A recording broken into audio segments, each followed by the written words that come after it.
Good evening and welcome to the City Council meeting of the City of Lenoir for Tuesday, January the 3rd, 2023. How about that? We get to say 23 for the first time. So, welcome. We're glad that you're with us tonight. Most everybody here are our staff, and we're glad to have you guys, as always, with us. And Katie's here from the news topic. We're glad to have you, Katie, to join us.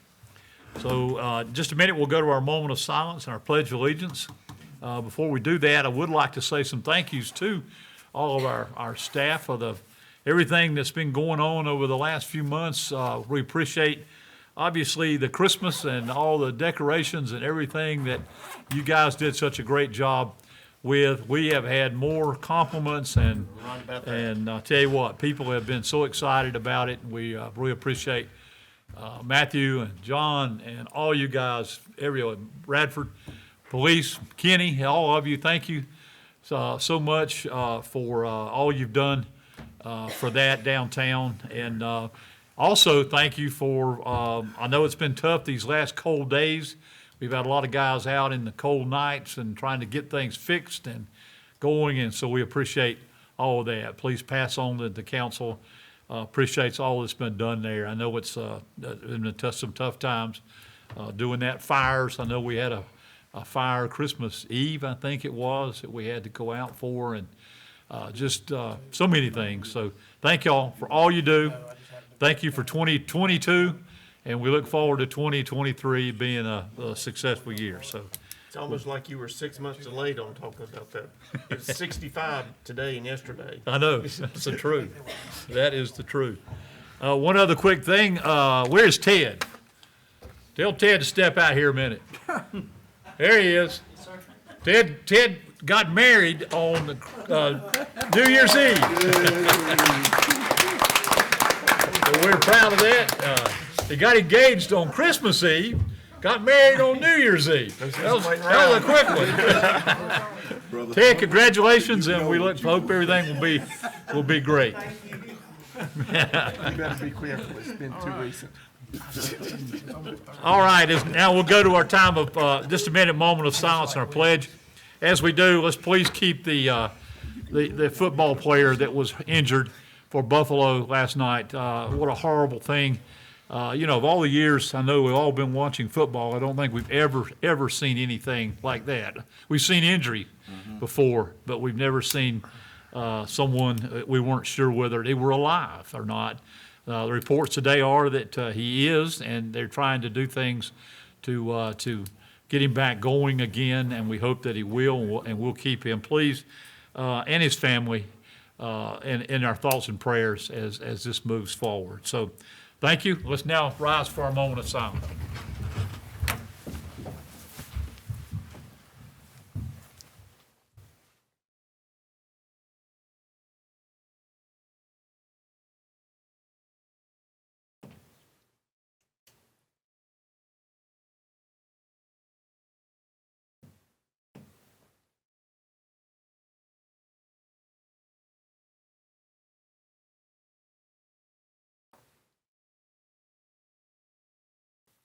Thank you. We salute the flag. I pledge allegiance to the flag of the United States of America and to the republic for which it stands, one nation, under God, indivisible, with liberty and justice for all. Thank you. Our first matter tonight is a matter scheduled for public hearing. Tonight we're going to talk quickly about the proposed preliminary plat. This is for Hill Haven subdivision. This is a quasi-judicial public hearing which will be held to consider approval of the Hill Haven Place primary subdivision plat to create 22 lots from 2 vacant tracts, and approval of conditions 1 through 7 as listed on page 9 of the submitted staff report. Quickly, a quasi-judicial hearing is a hearing where the City Council is acting much like a judge or jury in court. City council members are not allowed to talk to people who are for or against an application prior to the hearing, or if they do, must disclose these conversations at the public hearing. City council can only consider and make their decision based on the relevant, admissible evidence that is testified under oath and presented at the hearing. All right, at this time, we have a note to this. The applicant and the adjoining property owners are in agreement and request continuance of the public hearing until February 21st, 2023, City Council regular meeting. What I'm going to do, and Mr. Ward, you have anything that you want to add to that? Well, I think based on that, I think probably the easiest thing to do would be to open the public hearing and Okay. then immediately, if it's the will of the council, continue it to the February 21st court date. And at that point, department can present its report and we can hear from folks who want to do it. We can also make any disclosures of anyone who's reached out. For example, even though I'm not a member of council, if I get involved in the hearing, I would let everyone know that Jim Spanenberg called me a couple of weeks ago, and I told him I couldn't talk to him about it, and that was it. And I understand that there may have been some other contacts which we can disclose at the February 21st Right. hearing, if that's the will of council to do Right, so. okay. Well, I will open the public hearing at this time, and I will ask that, I know that Hannah is here. If anything needs to be questions of her at this time, or anything that's said from our planning department. Probably makes sense to just go ahead and wait for February 21st Okay. for Hannah or anyone else from the department to make the presentation, since presumably then folks will be there to respond to the report and at the quasi judicial hearing. Okay. All right, so we'll, Mayor, on the advice of council, I'll make a motion that we continue the public hearing until our regular February 21st meeting. okay. I will close the public hearing, I'll No. leave the public hearing open.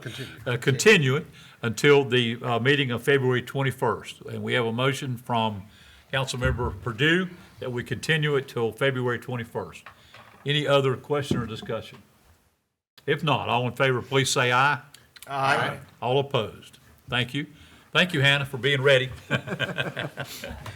for that. Okay, so we'll move that to then. All right, we'll move on then to consent agenda items tonight, consisting of minutes of the city council meeting of Tuesday, December 6th, 2022. Minutes for the closed session minutes of the city council meeting of December 6th, 2022. These were reviewed by the city attorney, the city council, and the city manager. And item C is the FY 2023 annual audit contract / non-attest services. This will be approval of the FY 2023 annual audit contract / non-attest services for the city of Lenoir as submitted by C. Randolph, that's Cindy Randolph, CPA, PLLC, for audit services at an amount of $14,420, and as submitted by S. Eric Bowman, PA, for non-attest services at an amount of $38,000. Those are your consent agenda items. If there's any questions? Just a quick question for okay. our CPA on the board. Please define non-attest services, please. Non-certified, non-audited or reviewed or compiled So no financial. opinions on anything or anything like Correct. that? Okay, thank you. That specifically, Eric will gather and help Donna pull the report together. So it's compiling data, not offering opinions? That is correct. Okay, thank you. Cindy will do that part of the services. Okay. And I should have mentioned that Mr. Hildebrand is not with us tonight. He is under the weather at home, and we don't want him up here right now. So, and I don't know, is he on, He's listening and watching via Zoom. okay, he's watching. There he is, okay. Anything that you wanted to add to any of that, sir? Mr. Stevens did a fine job. Okay. He handled it well, okay. All right, well, Mr. Hildebrand is on if we need anything, and you please come in anytime you need to. All right, are there any questions, anything else on the consent agenda items? If not, we'll entertain a motion. I'd like to make a motion to accept the agenda items A through C as submitted. Okay. Have a easy- motion from. easy for me to Yeah, say. easy for you to say. Councilmember Stevens for the consent agenda items A through C as submitted. Any other question? Not, I'll call for the question. All in favor, please say aye. Aye. All opposed? Thank you. All right, we'll move on to requests and petitions of any citizens. I think most everyone here is with our staff, unless you guys have anything you want to bring up, you're welcome to at any time. But if not, we'll move past that. We do not have reports of our boards and commissions. We'll move on to the report and recommendations of the city manager. Mr. Hildebrand, you want to make that report? I can, this this week is the beginning of the Christmas tree pickup. It will run through Friday of this week. The City County Service Committee will meet on Monday, January 9th at noon at the Civic Center. The Lenoir Tourism Development Authority will meet on Wednesday, January 4th at 4 p.m., and that's a Zoom meeting. And LBAT scheduled to meet on Thursday, January 12th, 6 p.m., City Hall, third floor. And City offices will be closed on Monday, January 16th, in observance of Martin Luther King holiday. Tonight, we only have one item for council consideration. You have the North Carolina League of Municipalities voting delegate for this coming year, and also council selection of 10 of the 16 proposed goals. I know the mayor has distributed today, I think, his recommended list of those goals, and if you want to go through those, Mayor, you can. Okay. Or if council's in agreement, we can go back and have you folks vote on those. Okay. Yeah, I had Shirley send you out again this afternoon the list of the legislative goals as presented by the legislative committee. I did serve on that with the League of Municipalities on the committee that selected from probably 75 to 100 goals that were submitted. They narrowed that down to the 16, and then we are asked of those to vote on or send in our 10 that we select, which I have marked here. If you'd like to discuss any of those, we can on that. I will bring that up, and you know, I know you've had a lot of chance to look at it. I hope you have, but if you haven't, if there's any questions, I'll be glad to go over them if you'd like to go over the For goals. the benefit of the public, it might be good Okay. to highlight them. All right, we'll do that. All right, the first one that we are recommending is revitalize vacant and abandoned properties with enhanced legal tools and funding. This will deal with abandoned and vacant properties.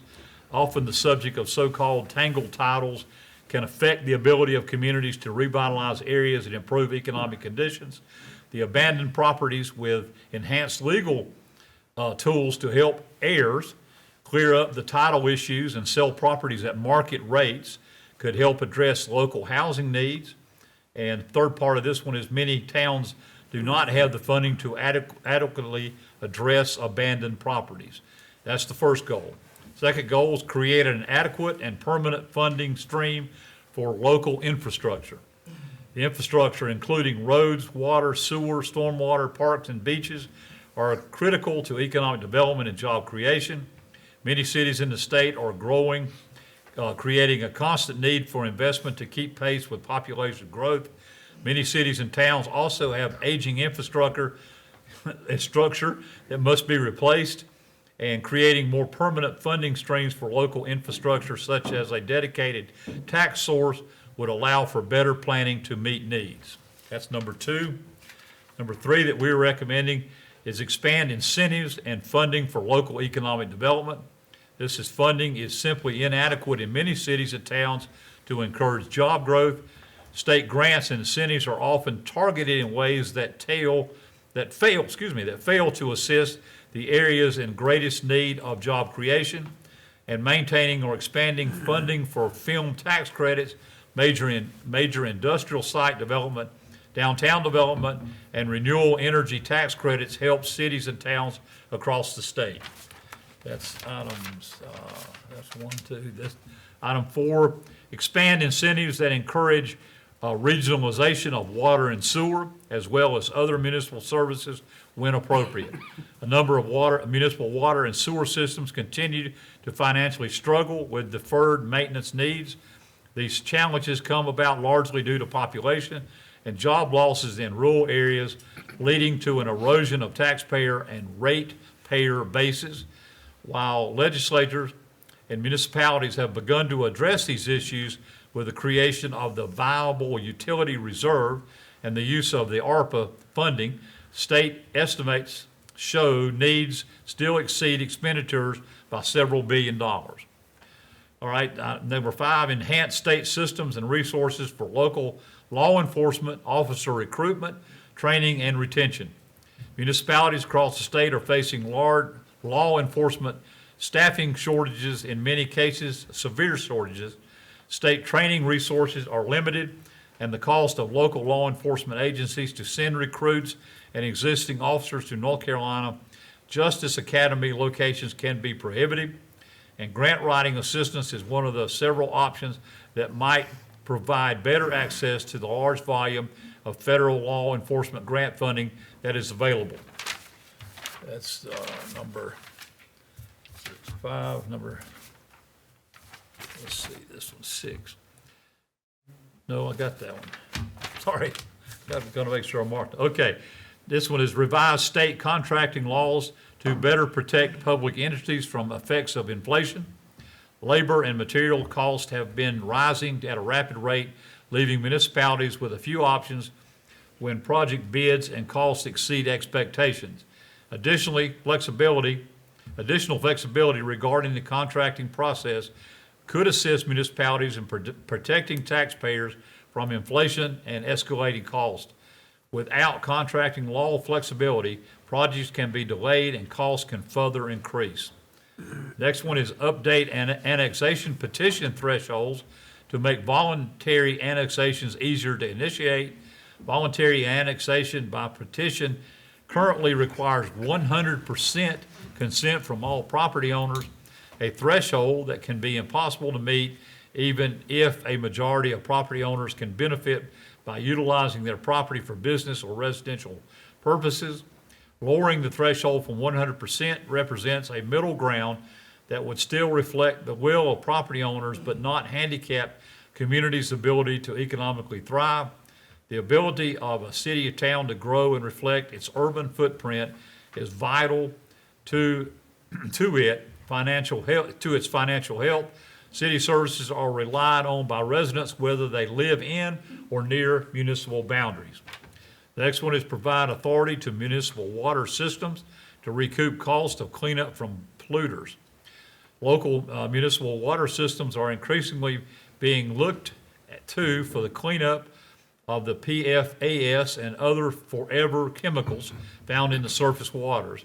State legislators plan to set surface water standards for these chemicals and propose maximum contaminant levels for PFAS chemicals in drinking water. To date, cities' only recourse to try to recoup that cost for utility rate payers is through the courts. The next one is provide local revenue options beyond property tax. Roughly 40% of the municipal general and fund revenue is generated by local property taxes. Cities have little to no authority to raise significant revenue in other ways. A lack of diverse local tax options can affect economic growth as well as cause large swings in revenue based on economic changes. And I think that's it. I hate you had to read all that, but I think it was good for everybody to hear. Yep. Mayor, there's actually one more. Expand state transportation funding streams I for see it. construction and maintenance for municipal state-owned secondary roads. Yep. And it says current POW bill and other state funding is not adequate to address transportation needs, particularly as they affect municipal and state-owned secondary roads. In many cities and towns, major commuting corridors are not receiving the level of investment needed to keep pace with traffic. And also more investments needed for these roads as existing residents are to embrace business and residential growth. Right. That's And that's number 10. Okay. Any other question or discussion? What we do, of course, if we vote to send these forward as our 10, these will go into the North Carolina League Board of Directors and will be discussed there. They will vote on the ones that they get from all over the cities across the state, and then they will send the top 10 that they come up with to our legislation. So I'll ask for recommendation on these 10 and for a delegate to represent passing these on to and vote for them with the League of Municipalities. I'll make a motion that we adopt the 10 that you and the manager and staff have outlined. Okay.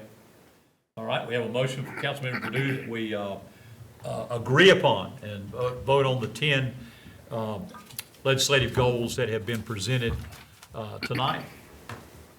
If no other discussion, all in favor, please say aye. Aye. All opposed. Thank you. And now we need a representative to that. When does that vote take place, Mayor? That's a good question. But Scott, do you know that? It's an online submittal. Online submittal, okay. All right. Anybody want to do it, or, I mean, I'll be glad to. If you want me to, just to handle it, I'll certainly be glad to do it. I did serve on that committee and can work with them on that. I think, make a recommendation that, you, Mayor Gibbon, be our voting. Okay. All right, that's the motion on the floor that I will be the representative for the legislative goal statements recommended to the North Carolina League of Municipalities Board of Directors to be sent to the General Assembly. All in favor, please say aye. Shirley Cannon to assist him. And Shirley Cannon to assist. That goes as part of the vote. We knew that would happen anyway. That was a given. All in favor, please say aye. Aye. All opposed. Thank you very much. We'll get that taken care of and sent in. So thank you for that, work on that. All right, we have any other reports or recommendations from our city attorney, Mr. Rohr? No, sir. Okay. Mr. Mayor, I just want Yes. to mention one thing. Go ahead. I want to go back and congratulate the Western Piedmont Council of Government, Kaylin Horn, Donna Bean, and our Public Works Department, and also our Recreation folks for the state downtown transformation grant we received for the campus, $580,000. That's a lot of work. And just want to thank them for all that hard work. Yeah. Thank you very much for putting all that together. Matthew, I know you were part of that as well, and others that were involved in that. We're very excited about what's happening at the campus at historic Lenoir High School, and this has got us off to a huge start. So we're well on the way with that, so that's great. Thank you for that. Anything else, Mr. Hildebrand? So that's all I have. Thank you. Okay. All right, from Mayor's office, I do have a couple of board appointments that I'd like to recommend to you, the council, that we appoint Hunter Greer to serve a term on the Lenoir Housing Authority, which will expire in June of 2025. And Mrs. Tammy Green to be appointed to the Lenoir Planning Board for a term which will expire in June of 2026. These appointments were announced at our December 6, 2022 meeting of the City Council. So I'll make those recommendations to you and ask for your vote, if you will. Mr. Mayor, I'd like to make a motion that we accept your recommendations and board appointments as Okay. presented. Thank you. Councilmember Stevens makes a motion that we approve the board appointments of Mr. Hunter Greer and Mrs. Tammy Green for these boards. No other discussion. All in favor, please say aye. Aye. All opposed. Thank you. All right, we'll move on to report and recommendations of any of our council members. Anyone have anything to bring up tonight? Mr. Perkins, anything? No, sir. All right. Okay, if there's nothing else to come before us, and there's nothing else any of you guys have out there, we stand adjourned.